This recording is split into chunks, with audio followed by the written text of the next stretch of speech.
You're a game master for a fantasy role-playing game of your choice. Me? For Dragonbane. Dragonbane's awesome. But one thing I've noticed over the years, over my many years of playing tabletop role-playing games, is the economy for a lot of these games, or for a lot of these game worlds, a lot of these campaign settings. You've got the gold piece standard. Now, the gold piece standard is really weird if you look at it. I mean, I'm not even talking historical context. If you look at it in terms of the way the original D&D books are laid out, and even, I think, to a certain extent, the modern D&D books and Pathfinder and a lot of these other modern games, Shadow Dark, if you look at what a peasant makes, it's like you're a cobbler that makes shoes, and he, gets up in the morning and he maybe makes 2 or 3 pairs of shoes all day total. And then he has to try to sell the shoes to the market, or just happens to know of a villager that's in need of shoes, and he gets maybe paid, 3-4 copper. At least that's how it's supposed to run. That's how it's always run. In like old school D&D, anyway, I can probably pull up a price list for just common goods and basic articles and peasant wages. Now, obviously, like your royalty and some of your more well-to-do, affluent royalty and nobles, judges and constables and things of that nature that are tied to royalty in some way, shape, or form, knights, barons, dukes, duchesses, you name it, they probably have more silver and gold and things of that nature laying around. You've got dragons and all these other monsters that have access to gold. Now, we're using human culture. I want to point this out too. We're using human culture as a base, right? We're framing this in the human lens, right? Instead of humans, we'll say maybe elves, because they're around for freaking ever, use things like gold filigree and silver filigree in a lot of their artwork and on their weapons and just in general, because they have time to do these things. Humans should be happy if they can bang out something made out of bronze. I have a Robin flying around the car. Right? Cool. Elves banging things out of silver and putting silver filigree on things. They've got time to do that. An elven artisan probably doesn't even finish, a sword in, like, maybe they do like one a year because they know they have time to work on it. They're not going to die tomorrow. Humans, oh, holy cow, I made it past the age of 35. I'm old. At least back, if you go off of the Western medieval fantasy standard of humans, theoretically they'll live to much past the age of 50. 50 is considered old. I would be considered a very old man. I'm like freaking Gandalf at this point. Anyway, dwarves and elves and the longer lived races probably do have more of a gold standard, because copper, let's face it, they can mine copper all day. It doesn't matter. Copper's like nothing. But gold, silver, if you're going to be mining for the same plot of land for the next several hundred years, you're probably eventually going to hit gold. You're probably eventually going to hit diamond. Heck, you're probably going to hit any number of weird stones and metals and things that go into these various fantasy objects to art, weapons and magic items and book bindings and just all this other rings and jewelry and all that silverware. But humans are like, man, copper's like all that in a bag of chips because we can mine copper. How human kingdoms have massive amounts of gold coins, though, is kind of a puzzle to me. And as far as that goes, gold coins in general, if you look at these dragon hordes that have massive piles of gold, where does that even come from? Dragons don't make gold coins, and why would they bother? They make gold bars, maybe, or ingots, or just a huge smelted pile of gold. But coins, kind of a human concept. I don't know. But I could see elves, dwarves, and such minting, and gnomes minting gold coins. Sure, depending on the culture, obviously. Everybody's culture is a little different. I picture humans in most of my campaign worlds using what would have been called koku. They're basically copper coins with a square cut out in the middle of them, so you could put a bunch of them on a stick. It was just an easier way of carrying money around back in the day. I'm trying to build my campaign setting, and I'm trying to get people to kind of come back around to using silver and copper as more of the common currency for the campaign as opposed to gold. Because when a bunch of adventurers come to town with even a bag of, say, 20 gold coins, that should be a big freaking deal for the town. A gold coin is they paid for their in-stay with a gold coin? I don't even know how to make change for that. That should kind of be the reaction. Somebody goes to the blacksmith and pays with 10 gold. Whoa! And the blacksmith's just going, I don't know how to make change for this. You want a chicken? I have an extra chicken. Here's your change. I don't know what to tell them, But, and then again, if you look in the Dragonbane rulebook. I misspoke earlier when I said Dragonbane was based on a silver piece economy. What I meant to say was I'm working on implementing a silver-based economy into my Dragonbane campaigns. Dragonbane itself is actually a gold-based economy for the most part. If you look in the Dragonbane players core book, gold pieces like all the way down, which again brings me back to the same problem I have with a lot of other games. It's like, why do I even have copper at this point? What good is copper? Like, okay, the peasants get copper. The middle class, which would be like your lower nobility, your knights and such, would get silver. And then, of course, royalty has nothing but gold. Well, if I'm an adventurer and I'm starting out with like nothing but like 5 silver in my pocket, how does that work? How does that scale? Like, it just, I struggle with it cognitively, and I'm gonna keep obsessing over this for a very long time to come. I'm gonna go back to a simpler, easier economy, because even if you look at like the United States in we'll say the late 1800s, early 1900s, I mean, a loaf of bread was 1 penny. Okay, so that's 1 copper piece for a loaf of bread, or maybe even 2 loaves of bread, depending in peasant terms. In medieval fantasy terms, you can get a dozen rice cakes for a copper. You can get chicken for like 1 silver piece or 2 silver pieces, whatever we decide it's worth. Whatever we decide, you and I, if we're bartering, what we decide the chicken is worth. Same thing with horses, same thing with armor, same thing with swords. I think really a monetary economy is like one step, and I am no expert on this. This is just from what I remember in history class and sociology and anthropology and archaeology and all that good stuff.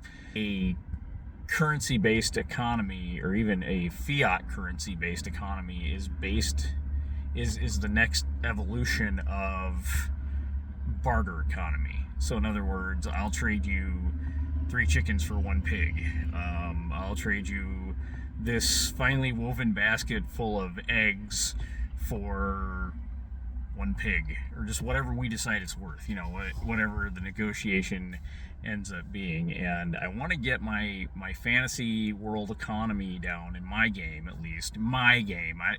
What you do in your game at home, it's perfectly legitimate. That's cool. If you like gold, hey, great. If you like platinum, hey, great. If you're like me and you like silver, copper, cool. I'm going to regenerate my Dragonbane equipment tables and weapon tables and everything to sort of reflect the use of copper and silver more as opposed to gold. And that's what I meant to say earlier. Hopefully Editing Jeff can splice this all in and it'll just look fabulous.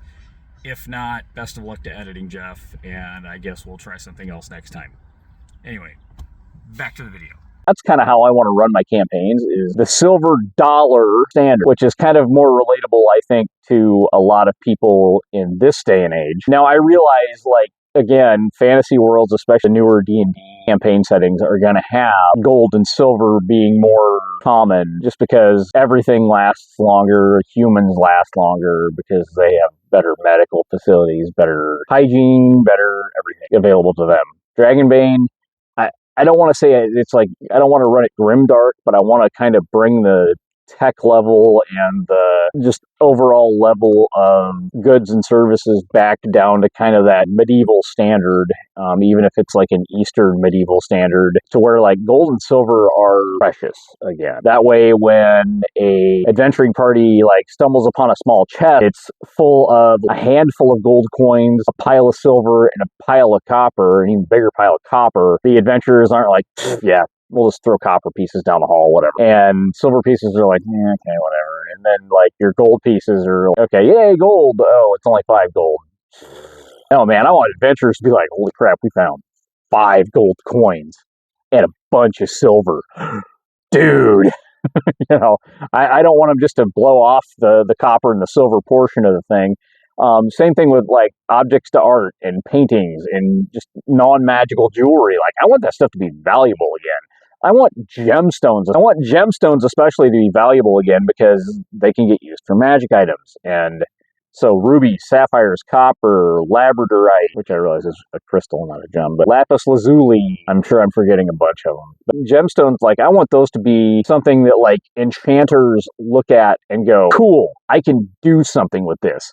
I can make a wand out of this. I can make a ring. I can make an amulet. But yeah, you can, like, do all this cool stuff with gem. If there's, like, a gold, kind of a grim example, but there's, like, a gold skull and they find it and there's 2 red gemstones in the eyes, like, they're not going to want to just pop the gemstones out because the gold is, like, not worth as much. No. Like, take the whole thing in as one piece of art. Don't even smelt it down because maybe it is magical. Maybe there's something cool about it. But I want adventurers to start asking. I want my players to start asking those questions again. Not just, oh yeah, it's an object of art, whatever. You know, I got 20 of these things and they're all worth like 20 gold apiece. Well, whatever. I want them to actually get excited about treasure, because if you look at the treasure cards in the Dragonbane set, 20 copper, a bag full of 20 copper. Can you imagine like a D&D campaign where somebody finds a bag full of 20 copper? They'd probably just be like, who cares?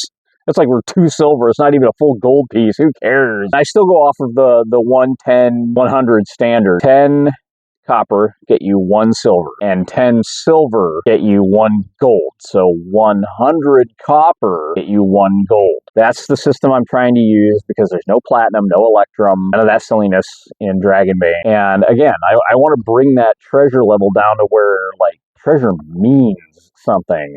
You know, if somebody finds a gold skull with 2 rubies in the eyes, I want them to take that in to the nearest town and be like, hey guys, check this out. I'll trade you this for that horse and a suit of plate mail. You know, and actually have it be like a meaningful exchange, and the villagers just going, oh great, now what do I do with this thing? It's actually worth more than I am. You know, same thing with hirelings, and I've talked about this in terms of Shadow Dark on my blog before, and I'll talk about it again sometime, where like hirelings, like torchbearers, porters, people to watch your animals, cook for your camp. Because at some point, you're going to have 5 to 10 people running around with the party just to carry torches and carry loot out of the dungeon. Those guys are getting paid, like, according to the original books, I think it's like, original D&D books, it's like 3 copper a day. If that's a lot of money to a peasant, 3 copper a day to be, like, risking their lives, not even getting hazard pay for walking around behind some knight carrying a torch. Here's your torch, sir. Okay, well, that's great. I hate to tell you this, but because you're carrying that torch, you're an arrow magnet for those goblins down the hallway. Oh, we lose more torchbearers that way. And then you've got, and I've talked about this before too, like, the economy of scale breaks down completely when you're paying the hireling 3 copper a day, but then you're paying him those 3 copper a day to carry out a chest full of gold coins. It's probably worth hundreds of times that. Like, seriously, if I was the peasant, I'd be like, wait a minute, what's in this for me? What's in this for me, mate? Because I'm carrying, this thing's heavy. It's heavy. You people don't realize how heavy it is. Because you've had me schlepping it around for you for 3 dungeons now, and I'm still making 3 copper a day. Come on, you can pay me better than this. And that's assuming the peasants being nice and they don't just run off with a chest in the middle of the night. That's happened before too. Like, we've had games where that happens, and then the PC's got to go chase down the freaking hirelings because the hirelings ran off with all the loot, which is all fun and games unless there's unidentified magic items in the loot, and then the hirelings are armed. It's like, there's a perfect sword laying here. I don't care what it does. Ah!